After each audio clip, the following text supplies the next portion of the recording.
আমাদের মাংস রান্না হয়ে গেছে, এখন ভাগ হচ্ছে। মাংসর চেহারা দেখছেন, ভুনা মাংস হয়েছে, কালো কালো ভুনা। আমাদের ভাই আর ভাবি ভাগ করতেছে।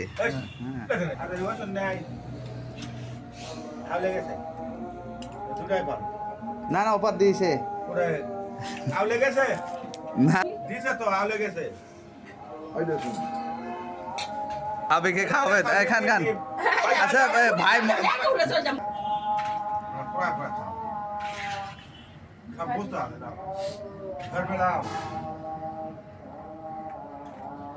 ভাই, খাওয়া জীবনে হবে পাগলা হ আমি তো আমাদের মাংস দেখছেন কত সুন্দর। ওটা তো না কমে ওটা তো না কমে আর দিয়ে দিবি